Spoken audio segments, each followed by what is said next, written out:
ಮಾತಾಡೋದಕ್ಕೆ ಸಂತ್ರಸ್ತ ಮಹಿಳೆನೇ ನಮ್ಮ ಜೊತೆಗೆ ಸಂಪರ್ಕದಲ್ಲಿದ್ದಾರೆ. ಮೇಡಮ್ ನಮಸ್ಕಾರ. ಸರ್ ನಮಸ್ತೆ, ಹೇಳಿ ಸರ್. ಏನು ಮೇಡಮ್, ನಿಮ್ಮ ಹಸ್ಬೆಂಡ್ನಿಂದ ನಿಮಗೆ ಏನು ಸಮಸ್ಯೆ ಆಗಿದೆ, ಯಾವ ರೀತಿ ಸಮಸ್ಯೆ ಆಗಿದೆ? ಸರ್ ಏನಂದ್ರೆ ಅವನು ಸ್ಟಾರ್ಟ್ ಮಾಡಿ ನನ್ನನ್ನು ತುಂಬಾ ಮಿಸ್ಬಿಹೇವ್ ಮಾಡ್ತಿದ್ದ.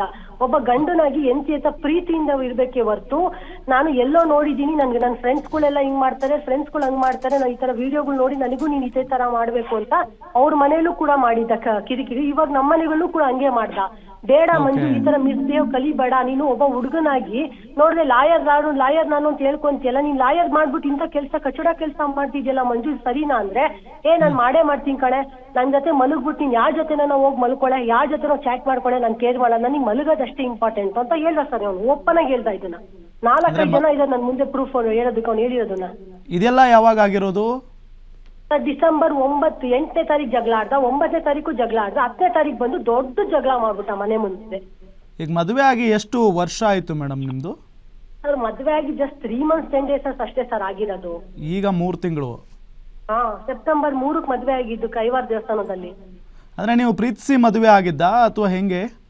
ಸರ್ ಅದು ಪ್ರೀತಿ ಅನ್ನೋದಕ್ಕಿಂತ 5 ವರ್ಷ ನಾವು ಒಂದೇ ಕಂಪ್ನಿಯಲ್ಲಿ ವರ್ಕ್ ಮಾಡ್ತಿದ್ದು. ನಂದು ಡೈವರ್ಸ್ ಆಗ್ಬೇಕಾದ್ರೆ ಇವನೇನ್ ಮಾಡ್ದ, ನನಗೆಲ್ಲ ಗೊತ್ತು ಮೇಘ, ನಾನು ನಿನ್ಗೆ ಪ್ರಾಬ್ಲಮ್ ಏನೂ ಇಲ್ಲ, ನಾನು ಎಲ್ಲಾನು ಅಕ್ಸೆಪ್ಟ್ ಮಾಡ್ಕೊಂತೀನಿ, ನಾನು ಇನ್ನ ಮದುವೆ ಆಗಿ ನಾನು ಇಬ್ರು ಚೆನ್ನಾಗಿರೋಣ ಅಂತ ಹೇಳ್ಬಿಟ್ಟು ಅವನು ನನ್ನ ಮದುವೆ ಆಗಿದ್ದು. ಯಾವ್ದು ಪ್ರೀತಿ ಅಂತಲ್ಲ, ಅವ್ನು ಒಪ್ಸಿ ಮದುವೆ ಆಗ್ತೀನಿ ಅಂದಾಗ ನಾನು ಓಕೆಪಾ ನೋಡು, ನಂದು 2ನೇ ಮ್ಯಾರೇಜ್, ನಾನು ಆತರ ಒಬ್ಬ ಹೊಸ ಹುಡುಗಂಗೆ ನಾನು ಆತರ ಹಾಳು ಮಾಡಕ್ ಇಷ್ಟ ಆಗಲ್ಲ, ಯಾಕಂದ್ರೆ ನಂದು 2nd ಮ್ಯಾರೇಜ್ ಆಗಿರೋದು ನೇಮ್ ಬೇರೆ ತರ ಇರುತ್ತೆ, ನೀ ಫ್ರೆಶ್ ಮ್ಯಾರೇಜ್ ಆಗೋನ್ ತಗೋಬೇಡ ಅಂದ್ರೆ. ಇಲ್ಲ, ನಾನು ಅಪ್ಪಮ್ಮನ ಹೊನ್ಸ್ತೀನಿ, ನಮ್ಮ ಮನೆಗೆಲ್ಲ ಕೋಟಿ ಇರೋರ್ನೆಲ್ಲ ತೋರಿಸ್ತಾರೆ, ಬಟ್ ಯಾರು ಹುಡುಗಿರ್ ಚೆನ್ನಾಗಿರಲ್ಲ, ನನಗೆ ನೀ ಸಿಕ್ಕಿರೋದು ನನಗೆ ಖುಷಿ ಇದೆ, ಸೊ ನನಗೆ ನೀನೇ ಬೇಕು ಅಂತ ಕೂತ್ಕೊಂಡು ಮದ್ವೆ ಆದ. ಆ ಟೈಮಲ್ಲಿ ಯಾವತ್ತೂ ನಾನು ಹಂಗೆ ಹಿಂಗೆ ತೋರಿಸಿರ್ಲಿಲ್ಲ. ಮದುವೆ ಆದ್ಮೇಲೆ ತೋರಿಸ್ತಾ ನೋಡಿ ಒಂದೊಂದು ಲೀಲೆಗಳು ಸೂಪರ್ ಆಗಿ ತೋರಿಸ್ತಾ. ನಮ್ಮ ಮನೆಯಲ್ಲಿ ಆಮೇಲೆ ಮತ್ತೆ ಏನೋ ತುಂಬಾ ಅಸಹ್ಯ ಅಂದ್ರೆ ಸರ್, ಹೇಳೋದಕ್ಕೂ ವರ್ಡ್ಸ್ ಅಸಹ್ಯ ಆಗುತ್ತೆ ಅವನ ಬಗ್ಗೆ. ದರಿದ್ರವಾಗಿ ಬಿಹೇವ್ ಮಾಡೋನು ಅವನು. ನಮ್ಮ ಅಮ್ಮ ಇದಾರೆ ಸರ್, ತಾಯಿ ಇದಾರೆ, ತಾಯಿ ಮುಂದೆ ಹೆಂಗ್ ಓಡಾಡ್ಬೇಕು ಒಬ್ಬ ಗಂಡಸಾಗಿ ಅಂತ ಗೊತ್ತಾಗಲ್ವಾ ಸರ್? ಹೊರಗಡೆ ಟಾಯ್ಲೆಟ್ಗೆ ಹೋಗ್ತಾನೆ, ಹೊರಗಡೆ ಟಾಯ್ಲೆಟ್ ಇಂದ ಎದುರುಗಡೆ ಮನೆ ಆಂಟಿಗಳಿಗೆಲ್ಲ ಕಾಣಿಸ್ತಾ ನಿಂತ್ಕೊಂತಾನೆ ಸರ್ ಅವನು. ಅಂದ್ರೆ ಏನು, ಆದ್ರೆ ಸೈಕೋ ತರ ವರ್ತನೆನಾ ಇದು ಅಂತ ಸರ್? ಅವ್ನು ಹೇಳ್ತಾನೆ ಅವ್ನ ಮನೆ ಎಲ್ಲ, ನಾನು ಮೊದ್ಲು ಸ್ಪಾಗೆಲ್ಲ ಹೋಗ್ಬಿಟ್ಟು ಎಂಜಾಯ್ ಮಾಡ್ತಿದ್ದೆ, ಅವೆಲ್ಲ ಹೋಯ್ತು, ಹಾಳಾಗೋಯ್ತು, ನಿನ್ ಮದ್ವೆ ಆಗಿ ನಿನ್ ಜೊತೆ ಮಾಡೋಣ ಅಂದ್ರೆ ನೀನು ಸಹಕರಿಸಲ್ಲ, ನನಗೆ ಅಂತ ಹುಡುಗಿ ಬೇಕಿತ್ತು ಸರ್. ನಾನು ಅಂತವಳಲ್ಲ ಸರ್, ನಾನು ಇವ್ನು ಹೇಳ್ದಂಗೆ ಕುಣಿಯೋದು ಅಂತ ಹುಡುಗಿ ಅಲ್ಲ. ಓಕೆನಾ? ಸಂಸಾರ ಮಾಡ್ತೇನೆ, ನೆಟ್ಟು ಬದುಕು ಬಿಟ್ರೆ ಹೊಲ್ಸ್ ಮಾತಾಡೋದು ಮಾಡ್ಬೇಕು ಹಿಂಗ್ ಮಾಡ್ಬೇಕು ಅಂತ ಹಿಂಸೆ ಮಾಡೋ ಅಂತ ಹುಡುಗನ ಜೊತೆ ನಾನು ಇರೋದೇ ಇಲ್ಲ ಸರ್. ಈಗ ಏನು ನೀವು ಅವ್ರ ಜೊತೆ ಮಾತಾಡಿದಾಗ ಏನಂದ್ರು ಅವರು ಫೈನಲಿ? ಈಗ ಸರ್ ಮೊನ್ನೆ ಫೋನ್ ಮಾಡಿದ, ಸ್ಟೇಷನ್ ಇಂದ ಹೋಗ್ಬಿಟ್ಟು ಬಂದಾದ್ಮೇಲೆ ಫೋನ್ ಮಾಡಿದ್ರು. ಫೋನ್ ಮಾಡಿದಾಗ ಅವ್ರ ಅಪ್ಪ ಹೇಳಿದ್ರು, ಮ್ಯೂಚುವಲ್ ಅಲ್ಲಿ ಮುಗಿಸ್ಕೊಂಡ್ಬಿಡೋಣ ಮೇಘ, ನಾನು ಕರ್ಕೊಂಡ್ಬರ್ತೀನಿ ಮಂಜುನಾ ಅಂದ. ನಾ ಹೇಳ್ದೆ ನಮ್ಮ ಮನೆ ಹತ್ರ ಬಂದು ಜಗಳ ಮಾಡವನೆ, ನಮ್ಮ ಮನೆ ಹತ್ರ ಇವಾಗ ಕೋರ್ಮಂಗ್ಳೂರಲ್ಲಿ ಬಂದಿದೀವಿ, ಇಲ್ಲೂ ಬಂದು ಜಗಳ ಮಾಡ್ತಾನೆ, ಯಾಕೆ ಬರ್ಬೇಕು ನಮ್ಮ ಮನೆಗೆ? ಅಂದ್ರೆ ನೀವು ಈಗ ಆಲ್ರೆಡಿ ದೂರ ಆಗ್ಬಿಟ್ಟಿದ್ದೀರಾ? ದೂರ ಆಗ್ಬಿಟ್ಟು ಮನೆ ಬಿಟ್ಟು ಹೊಟ್ಟೋಗ್ಬಿಟ್ಟವನು, ಎಲ್ಲ ತಗೊಂಡ್ಬಿಟ್ಟು ಅವನು ತಗೊಂಬಿಟ್ಟು ಹೊಟ್ಟೋಗಿರೋನು. ನಾನು ಐಫೋನ್ ಕೊಡ್ಸಿದ್ದೀನಿ ಅವಳಿಗೆ, ಟ್ಯಾಬ್ ಕೊಡ್ಸಿದ್ದೀನಿ ಅಂತ ಎಲ್ಲ ಪ್ರತಿಯೊಂದು ಬ್ಯಾಗ್ ಅಲ್ಲಿ ಪ್ಯಾಕ್ ಮಾಡ್ಕೊಂಡು ತಗೊಂಡ್ ಹೋಗೋದ ಸರ್. ಕ್ಯಾಮ್ರಾದಲ್ಲಿ ಇದೆ ಒಂದು, ಪ್ರತಿಯೊಂದು ಪ್ಯಾಕ್ ಮಾಡ್ಕೊಂಡು ನೀಟಾಗಿ ತಗೊಂಡ್ ಹೋಗ್ಬಿಟ್ಟು ಮನೇಲಿ ಇಕ್ಕೊಂಬಿಟ್ಟು ಅವಳಿಗೆ ಟ್ಯಾಬ್ ಕೊಟ್ಟಿದ್ದೀನಿ, ಐಫೋನ್ ಕೊಟ್ಟಿದ್ದೀನಿ, 25 ಲಕ್ಷ ಕ್ಯಾಶ್ ಕೊಟ್ಟಿದ್ದೀನಿ, ಓನರಿಗೆ ಕೊಟ್ಟಿದ್ದೀನಿ ಅಂತ. ಓನರ್ನೇ ಕರ್ಕೊಂಡ್ ಬರ್ತೀನಿ, ಅದೆಲ್ಲೆಲ್ಲಿ ಕೊಟ್ಟವನೇ ಅವನು, ಟ್ಯಾಬು ಎಲ್ಲೈತಿ, ಎಲ್ಲದಕ್ಕೂ ನಾನು ಹಾಕ್ತೀನಿ ಸರ್. ಸತ್ಯವಾಗ್ಲಿ ಹೇಳ್ತಾ ಇದೀನಿ, ಮೋಸದ ಜೀವನಕ್ಕೆ ನಿಂತವನೇ, ನಾ ಮೋಸದ ಜೀವನಕ್ಕೆ ಆನ್ಸರ್ ಕೊಡ್ತೀನಿ. ಅಂದ್ರೆ ಕೇವಲ ನಿಮ್ಮ ಮೇಲೆ ಲೈಂಗಿಕ ಕಿರುಕುಳ ಮಾತ್ರ ನಡೀತಾ ಇತ್ತಾ, ಏನಾದ್ರು ಹಲ್ಲೆ ಏನಾದ್ರು ಮಾಡ್ತಾ ಇದ್ರಾ ಅಂತ? ಸರ್ ಅವ್ನು ಕುಡ್ದಾಗ ಯಾರಿಗೆ ಏನ್ ಬೇಕಿರೋ ಇದ್ ಮಾಡ್ಬಿಡ್ತಾನೆ, ಓಕೆನಾ, ಕೈ ಎತ್ತಕ್ ಹೋಗ್ತಾನೆ. ಬಟ್ ಅಂದ್ರೆ ಅವ್ನ ಏನ್ ಗೊತ್ತಾ, ಹೊಲ್ಸ್ ಮಾತು ಸರ್, ಸಿಕ್ಕಾಪಟ್ಟೆ ಹೊಲ್ಸ್ ಮಾತು ಅವನು. ಯಾ ಹೆಂಗಸು ನೋಡಿದ್ರು ಅವ್ರು ನಾನು ಹೇಳಬಾರ್ದು, ಬಟ್ ಓಪನ್ ಆಗಿ ಹೇಳ್ತಿದೀನಿ.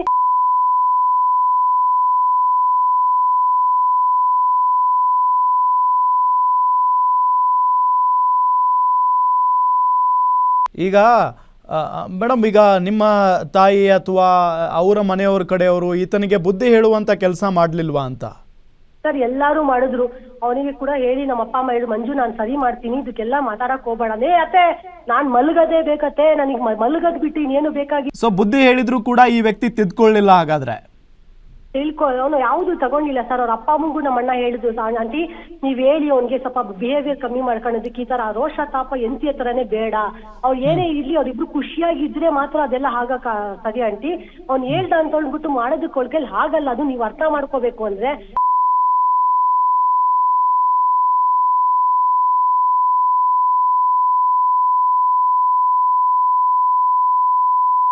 ಅವಳು ನೀನು ಅವೆಲ್ಲ ನೀನ್ ಮಾಡ್ಲೇಬೇಕು, ಅವ್ನು ಆಸೆ ಪಡ್ತಾವನೆ, ನೀನ್ ಎಲ್ಲದಕ್ಕೂ ರೆಡಿ ಇರ್ಬೇಕು ಅಂತ. ಯಾರು ಇಷ್ಟಪಡ್ತಾರೆ ಸರ್ ಈ ತರದ್ ಮಾತುಗಳು?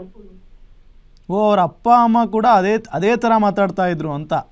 ಹೌದು, ಇವ್ನು ಏನ್ ಹೇಳ್ತಾನೋ ಅದನ್ನು ಮಾಡ್ಲೇಬೇಕು. ಅವ್ರ ಅಪ್ಪ ಅಮ್ಮ ಮಾತಾಡ್ಬೇಕು. ಅವ್ರ ಅಪ್ಪ ಅಮ್ಮ ಏನಂದ್ರೆ ಅವ್ರಿಗೆ ಒಳ್ಳೆ ದುಡ್ಡು ಇರೋ ಸಂಸಾರನೂ ಆಗ್ಬೇಕಿತ್ತು ಅಂತ ಆಸೆ ಇತ್ತು ಪಾಪ ಅವ್ರಿಗೆ. ಬಟ್ ನನ್ನ ಹತ್ರ ಇಲ್ವಲ್ಲ ಸರ್, ನಮ್ ಬಡವಿ. ಅಲ್ಲ ಮೇಡಮ್, ನೀವು ಮದುವೆಗಿಂತ ಮುಂಚೆ ಈತ ಹೀಗೆ ಅಂತ ನಿಮಗೆ ಗೊತ್ತೇ ಇರ್ಲಿಲ್ವಾ ಅಂತ? ಸರ್ ಪಾಪ ಅವನು ಈ ತರ ಬುದ್ಧಿ ತೋರ್ಸೇ ಇರ್ಲಿಲ್ಲ ಸರ್. ಪಾಪ ಅವನು ನಾನು ಎಷ್ಟು ಒಳ್ಳೆಯವನು ಅಂತ ಹೆಂಗಿದ್ದ ಅಂದ್ರೆ ಆ ತರ ಅಮಾಯಕನ್ ತರ ಇದ್ದ. ಮದುವೆ ಆಗಿದ್ ಗಳಿಗೆ ಸ್ಟಾರ್ಟ್ ಆಯ್ತು ನೋಡ್ರಿ, ನಾವೆಲ್ಲ ಒಂದೊಂದು ನವರಂಗಿ ಆಟಗಳೆಲ್ಲ ತಗ ಬಂದ ಆಚೆ. ಮದುವೆ ಆದ್ಮೇಲೆ ಎಷ್ಟು ದಿನಕ್ಕೆ ಈ ತರ ಕಿರಿಕ್ ಶುರುವಾಯ್ತು? ಸರ್ ಇದು ಎವ್ರಿ ವೀಕ್ ಆಗ್ತಿತ್ತು ಈ ಜಗಳಗಳು, ಅಂದ್ರೆ ಈ ವಿಚಾರಕ್ಕೋಸ್ಕರ, ಮಲಗ ವಿಚಾರಕ್ಕೋಸ್ಕರನೇ ಅಂತ. ಬಟ್ ಅದು ನಾನು ಸಹಿಸ್ಕೊಂಡು ಸುಮ್ಮನಾದಯ್ಯ, ಬಿಡು ಬೇಡ, ಸರಿ ಹೋಗ್ತಾನೆ ಅಂತ. ಆಗ್ಲೇ ಇಲ್ಲ. ಇದು ಡಿಸೆಂಬರ್ 10 8 ಸ್ಟಾರ್ಟ್ ಆಗಿದ್ದು 11ನೇ ತಾರೀಕುವರೆಗೂ ದೊಡ್ಡ ಫೈಟ್ ಕೊಟ್ಟ ಮನೆಯಲ್ಲಿ. ರಾತ್ರಿ 10:30 ಸ್ಟಾರ್ಟ್ ಮಾಡಿದ ಜಗಳ ಬೆಳಿಗಿನ ಜಾವ 5 ಗಂಟೆವರೆಗೂ ಜಗಳ ಮಾಡಕ್ ಸ್ಟಾರ್ಟ್ ಮಾಡ್ದೆ. ಏನಕ್ಕೆ? ಬರೇ ಮಲಗ ವಿಚಾರಕ್ಕೋಸ್ಕರ. ಈಗ ಫೈನಲಿ ಈಗ ಏನ್ ಮೇಡಮ್, ಈಗ ಕಂಪ್ಲೇಂಟ್ ಕೊಟ್ಟಿದ್ದೀರಾ ನೀವು? ಹೌದು ಸರ್, ಎಫ್ಐಆರ್ ಕೂಡ ಆಗಿದೆ ಅವನ ಮೇಲೆ. ಅವನು ನನ್ನ ಏನಂತ ಕಂಪ್ಲೇಂಟ್ ಕೊಟ್ಟಿದ್ದೀರಿ? ದೂರಿನಲ್ಲಿ ಏನು ಉಲ್ಲೇಖ ಮಾಡಿದಿರಿ? ಮನೆ ಮುಂದೆ ಬಂದು ಅವನು ಬ್ಯಾಡ್ ವರ್ಡ್ಸ್ಗಳನ್ನೆಲ್ಲ ಯೂಸ್ ಮಾಡಿ ನಮ್ಮ ಅಮ್ಮನ್ನೆಲ್ಲ ಕೆಟ್ಟದಾಗಿ ನಿಲ್ಸಿದ್ದಾನೆ. ಮತ್ತೆ 25 ಲಕ್ಷ ದುಡ್ಡು ಕಿತ್ಕೊಂಡವ್ರೆ, 50 ಗ್ರಾಮ್ ಗೋಲ್ಡ್ ಕಿತ್ಕೊಂಡವ್ರೆ ಅಂತೆಲ್ಲ ನನ್ನ ಮನೆ ಮುಂದೆ ಬಂದು 106 ಜನ ಕಾಣ್ತಂಗ್ ಮಾಡಿದ್ದಾನೆ. ಓಕೆ, ಈಗ ಪೊಲೀಸ್ನವ್ರು ಏನಾದ್ರು ಅವರನ್ನು ವಿಚಾರಣೆ ಮಾಡಿದಾರಾ? ಹೌದು, ಕರ್ಸಿದ್ರು. ಅವ್ನು ಹೇಳುದು ನಾನು ಏನು ಮಾತಾಡಿಲ್ಲ ಸರ್, ನಾನು ಹಂಗೆ ಹಿಂಗೆ ಅಂತ. ವಿಡಿಯೋ ಕೂಡ ತೋರಿಸ್ತೆ ಸರ್, ನೋಡಿ ಸರ್ ಎಷ್ಟು ಚೆನ್ನಾಗಿ ಮಾತಾಡಿದ್ದ ನಮ್ಮ ಮನೆ ಹತ್ರ ಬಂದು ಜಗಳ ಮಾಡೋನೆ ಅಂತ ಅಂದಾಗ, ನಾನೇ ಅಲ್ಲ ಸರ್ ಅದು, ನಾನೇ ಅಲ್ಲ ಅಂತ ಹೇಳ್ತಾನೆ. ಆ ವಿಡಿಯೋದಲ್ಲಿ ಇರೋನು ನಾನೇ ಅಲ್ಲ ಸರ್ ಅಂತ. ಮೊನ್ನೆ ಪೊಲೀಸ್ ಸ್ಟೇಷನ್ ಅಲ್ಲಿ ಸರ್ ಫೋನ್ ಮಾಡಿ, ಇನ್ಸ್ಪೆಕ್ಟ್ರು ಏನ್ ಮಂಜು ವಿಡಿಯೋ ಎಲ್ಲ ಹಿಂಗ್ ಬಿಟ್ಟಿದ್ಯಾ ಒಂದು ಹುಡುಗಿಗೆ, ಸ್ವಂತ ಎಂತಿದೆ ಬಿಡ್ತೀಯ ಅಂದ್ರೆ, ಸರ್ ಆ ವಿಡಿಯೋದಲ್ಲಿ ಇರೋ ನಾನೇ ಅಲ್ಲ ಸರ್, ಇವ್ರು ಯಾರೋ ಚಾನಲ್ ಅವನು ಕರ್ಕ ಬಂದ್ಬಿಟ್ಟು ಮುತ್ತುರಾಜನ್ ಅವನು ಮಾಡಿರೋದು ಸರ್, ಅದು ನಾನೇ ಅಲ್ಲ ಅಂತ ಹೇಳ್ತಾನೆ. ನಾನ್ ಮದ್ವೆನೇ ಆಗಿಲ್ಲ ಸರ್ ಅವಳನ್ನ ಅಂತಾನೆ. ಮದ್ವೆನೇ ಆಗಿಲ್ಲ ಅಂತ ಹೇಳ್ಬಿಟ್ನಾ? ಓಪನ್ ಆಗಿ ಹೇಳಿದ್ರೆ ಇನ್ಸ್ಪೆಕ್ಟರ್, ನಾನ್ ಮದ್ವೆನೇ ಆಗಿಲ್ಲ ಸರ್ ಅವಳನ್ನ, ಅದು ಮದ್ವೆನೇ ಅಲ್ಲ ಸರ್, ರಿಜಿಸ್ಟರೇ ಆಗಿಲ್ಲ ಸರ್ ಮದ್ವೆ. ಮತ್ತೆ ಇನ್ವಿಟೇಷನ್ ಕಾರ್ಡ್ ಯಾರ್ದು? ಮದ್ವೆಯಲ್ಲಿ ತಂದೆ ತಾಯಿ ಇರೋದೆಲ್ಲ ಯಾರು? ಹಂಗ ನೀನ್ ಅಲ್ವೇ ಅಲ್ಲ, ಮಂಜುನೇ ಅಲ್ಲ ಹಂಗಾರೆ ಅದು. ಅಷ್ಟು ರಿಜಿಸ್ಟರ್ ಆಗಿಲ್ಲ ಅಂತ ಹೇಳ್ತಾರೆ ಅಂತ ಅಂದ್ರೆ ಆಗಿಲ್ವಾ ಅಥವಾ ಏನ್ ಮೇಡಮ್? ಸರ್ ಅದು ಆಕ್ಚುಲಿ ಏನಂತಂದ್ರೆ, ಮದ್ವೆ ಆಗಿದ್ಮೇಲೆ ರಿಜಿಸ್ಟರ್ ಅಂದ್ರೆ ಒಂದು ಮಾಮನು ದೇವಸ್ಥಾನದಲ್ಲಿ ಒಂದು ಮದ್ವೆ ಮಾಮೂಲಿ ಮಾಡ್ತಾರೆ, ಎಲ್ಲಾ ಕಡೆನೂ ರಿಜಿಸ್ಟರ್ ಕೊಡಲ್ಲ, ಎಲ್ಲಾರು ಇದ್ ಮಾಡಿ. ನಾವು ರಿಜಿಸ್ಟರ್ ಸಪರೇಟ್ ಆಗಿ ಮಾಡಿಸ್ಕೋಬೇಕು ಅದನ್ನ. ಶಾಂತಿನಗರದಲ್ಲಿ ಅಪ್ಲಿಕೇಶನ್ ಹಾಕೋ ಹೋದಾಗ ಮಂಜು ಅವನು ಬೇಡವೇ ಬೇಡ ಬಿಲ್ಕುಲ್ಲು, ಏನ್ ಅವಶ್ಯಕತೆ ಐತೆ, ನಮ್ಮ ಅಪ್ಪ ಅಮ್ಮ ಎಲ್ಲ ಬದುಕ್ತಿಲ್ವಾ, ಅವ್ರಿಗಿಲ್ವಾ ಮೇಡಮ್, ನಮ್ಗೇನು ಅವ್ರ ಅಪ್ಪ ಅಮ್ಮ ಯಾವ್ದೇನು ರಿಜಿಸ್ಟರ್ ಆಗಿ ಮದ್ವೆ ಆಗ್ತಾವ್ರ, ಎಲ್ಲಾನು ಮಾತು ಮೇಲೆ ಡಿಪೆಂಡ್ ಅಂತ ಹೇಳ್ಬಿಟ್ಟು ಅಲ್ಲೂ ಬಿಟ್ಬಿಟ್ಟ. ಕಾರ್ಡಿಗೆ ಅಪ್ಲೈ ಮಾಡ್ಬೇಕು, ಅದನ್ನು ಹಾಳು ಮಾಡ್ತಾ. ಇವತ್ತು ಹೇಳ್ತಾನೆ ಮದ್ವೆನೇ ಅಲ್ಲ ಅದು, ರಿಜಿಸ್ಟರ್ಡೇ ಅಲ್ಲ ಅದು. ಹೆಂಗ್ ಸಂಸಾರ ಮಾಡ್ದಪ್ಪ ನೀವು 3 ತಿಂಗಳು ಮತ್ತೆ ಮೇಗುನ್ ಜೊತೆ ರಿಜಿಸ್ಟರ್ ಆಗಿಲ್ಲದ ಮದ್ವೆ ಜೊತೆ? ಈಗ ಪೊಲೀಸ್ನವರು ಫೈನಲಿ ಏನ್ ಹೇಳಿದ್ರು? ಪೊಲೀಸರು ಹೇಳಿದ್ರು ಎಫ್ಐಆರ್ ಆಗಿದೆ ಮೇಘ, ನಾವು ಫರ್ದರ್ ಆಕ್ಷನ್ ತಾಂತೀವಿ ಅಂತ. ನನಗೆ ಅನಿಸ್ತಂಗೆ ಅವ್ನು ಏನು ಬೇರೆಯವರಿಂದ ಇನ್ಫ್ಲೂಯೆನ್ಸ್ ಮಾಡಿದಾನ ನನ್ಗೆ ಗೊತ್ತಿಲ್ಲ, ಅದು ಅಷ್ಟೊಂದು ಮೂವ್ಮೆಂಟ್ ಮಾಡ್ತಿಲ್ಲ. ಬಟ್ ನೋಡೋಣ ಅದೇನ್ ಮಾಡ್ತಾರೋ ದೇವರಿಗೆ ಗೊತ್ತು. ಇವನು ಹೈ ಇನ್ಫ್ಲೂಯೆನ್ಸ್ ಇಂದ ಮಾಡ್ತಿದ್ದಾನಂತೆ ಫೋನು, ಯಾರ್ಯಾರಿಗೋ ಹೇಳ್ಬಿಟ್ಟು ಹಂಗೆ ನಮ್ಗೆ ಗೊತ್ತಿರೋರು ಇದಾರೆ, ಕಾಂಗ್ರೆಸ್ ಅಲ್ಲಿ ಇದಾರೆ, ನನ್ನ ಅಲ್ಪಾಡ್ ಗೊತ್ತಿರೋರು ಇದಾರೆ ಅಂತೆಲ್ಲ ಯೂಸ್ ಮಾಡೋರೆ. ಬಟ್ ಯಾರು ಅವ್ರಿಗೆ ಬಂದಿರೋದು ನಮಗೆ ಗೊತ್ತಿಲ್ಲ, ಬಟ್ ಇವ್ನು ಹೇಳೋದನ್ನ ಆ ತರ. ಈಗ ಫೈನಲಿ ಏನಾಗ್ಬೇಕು ಮೇಡಮ್? ಏನ್ ಹೇಳ್ತೀರಿ? ಏನಿಲ್ಲ ಸರ್, ನ್ಯಾಯವಾಗಿ ನೀತಿಯಲ್ಲಿ ಕರೆಕ್ಟ್ ಆಗಿ ನಾನು ಕಾನೂನು ಪ್ರಕಾರದಲ್ಲಿ ಅವ್ನಿಗೆ ಫೈಟ್ ಕೊಡಕ್ ನಿಂತಿದ್ದೀನಿ. ಯಾಕೆ ಅಂದ್ರೆ ಅವ್ನು ಹೆಂಗ್ಸ್ನ ಕೆಳಗೆ ನಿಲ್ಸಿ ಮಾಡ್ತಾ ಇದ್ದಾನೆ, ಎಷ್ಟು ಚೀಪಾಗಿ ಮಾಡಿದಾನೆ, ಹನಿ ಟ್ರ್ಯಾಪ್ ಅಂತೆಲ್ಲ ಮಾಡ್ತಾನೆ. ನಾನು ಕೂಡ ಅವ್ನಿಗೆ ಕಾನೂನಲ್ಲೇ ನನ್ನ ಆನ್ಸರ್ ಕೊಡ್ತೀನಿ ಸರ್, ವಿತ್ ಪ್ರೂಫ್ ಬರ್ತೀನಿ ನಾನು, ಅವನು ವಿತ್ ಪ್ರೂಫ್ ಬರ್ಲಿ. ಏನ್ ಹನಿ ಟ್ರ್ಯಾಪ್ ಅಂತ ನಿಮ್ಮ ಮೇಲೆ ಯಾಕೆ ಆರೋಪ? ಆತರ ಏನ್ ಮಾತಾಡಿರೋದು? ನನಗಂತೂ ಗೊತ್ತಿಲ್ಲ. ನಾನ್ ಹನಿ ಟ್ರ್ಯಾಪ್ ಮಾಡಕ್ಕೆ ನಾನು 6 ವರ್ಷದಿಂದ ಒಂದೇ ಕಂಪ್ನಿ ಚೆನ್ನಾಗಿದ್ದೀನಿ ವರ್ಕ್ ಮಾಡ್ಕೊಂಡು, ನನ್ಗೆ ಯಾವ ಹನಿ ಟ್ರ್ಯಾಪ್ ಬೇಕಾಗೇ ಇಲ್ಲ. ಅದು ಪ್ರಕಾರದಲ್ಲಿ ಹನಿ ಟ್ರ್ಯಾಪ್ ಅಂದ್ರೆ ಇವನು ಮತ್ತೆ ಅವ್ನು ಯಾರೋ ಸೇರ್ಕೊಂಡು ಮಾಡ್ತಿದಾರಲ್ಲ ಮುತ್ತುರಾಜ್, ಅವ್ರಿಬ್ರು ಮಾಡ್ತಿರೋದು ಹನಿ ಟ್ರ್ಯಾಪ್. ಎಲ್ಲಾರ್ಗು 25 ಲಕ್ಷ ಕೊಟ್ಟವ್ರು ಅದ್ವಾಡ ಅಂತ ಕಿತ್ಕೊಂಡ್ಬಿಟ್ಟು ಈ ನನ್ ಮಕ್ಳು ಹಾಕೋದಕ್ಕೆ ರೆಡಿ ಇರೋದು ನಮ್ಮ ಹೆಸರು ಹೇಳ್ತಾವನೆ. ಹನಿ ಟ್ರ್ಯಾಪ್ ಮೀನಿಂಗ್ ಫಸ್ಟ್ ತಿಳ್ಕೋಬೇಕು ಏನದು ಅಂತ. ಮೇಡಮ್ 6 ವರ್ಷದಿಂದನೂ ನೀವು ಇವ್ರನ್ನ ನೋಡ್ಕೊಂಡಿದ್ದೀರಲ್ವಾ ಕಂಪ್ನಿಲಿ? 5 ವರ್ಷದಿಂದ ನೋಡಿ. 5 ವರ್ಷದಿಂದನೂ ನಿಮಗೆ ಇವ್ರ ಪರಿಚಯ ಅಲ್ವಾ? ಆ ಸಂದರ್ಭದಲ್ಲಿ ನಿಮ್ಮ ಸ್ನೇಹಿತರು, ನಿಮ್ಮ ಕೊಲೀಗ್ಸ್ ಯಾರಿಗೂ ಕೂಡ ಈತನ ಬಗ್ಗೆ ಗೊತ್ತೇ ಇರ್ಲಿಲ್ವಾ? ಈತನ ಅಸಲಿ ಮುಖವಾಡ ಗೊತ್ತಿರ್ಲಿಲ್ವಾ? ಅಲ್ಲಿ ಯಾರು ಅವನು ಲೋಬೆ ಮಾಡ್ತಿರ್ಲಿಲ್ವಲ್ಲ, ಅವ್ರಿಗೆಲ್ಲರಿಗೂ ಹುಡುಗಿರ್ ಜೊತೆ ಬರೋ ಅವ್ನು ಆಲ್ಮೋಸ್ಟ್ ಎಲ್ಲ ಬರೋ ಹುಡುಗಿರ್ ಜೊತೆನೇ ಇರೋನು, ಮಾತಾಡ್ಸ್ಕೊಂಡು ಹಂಗೆ ಹಿಂಗೆ ಅಂತ. ಬಟ್ ಟೀಮ್ ಚೇಂಜ್ ಇತ್ತು ಸರ್ ನಮ್ದು. ನಾನೇ ಒಂದು ಟೀಮಲ್ಲಿ ಇದ್ದೆ, ಅವನೇ ಒಂದು ಟೀಮಲ್ಲಿ ಇದ್ದ. ಓಕೆನಾ, ಅಷ್ಟಕ್ಕಷ್ಟೇ ನಮ್ದು. ಯಾವಾಗ ಅವನ್ನ ನಮ್ಮ ಮ್ಯಾನೇಜರ್ ಆಗಿ ಪೋಸ್ಟ್ ಮಾಡ್ಸೋದ್ನ ಅವಾಗ ಅವ್ನ ಅಂಡರ್ ನಾನು ವರ್ಕ್ ಮಾಡಕ್ ಸ್ಟಾರ್ಟ್ ಮಾಡಿದೆ. ಓಕೆನಾ, ಅವ್ನ ಮ್ಯಾನೇಜರು, ನಾನೊಂದು ಕೋ ವರ್ಕರು. ಅಂದ್ರೆ ನೀವೇ ರೆಕಮೆಂಡ್ ಮಾಡಿದ್ದಾ?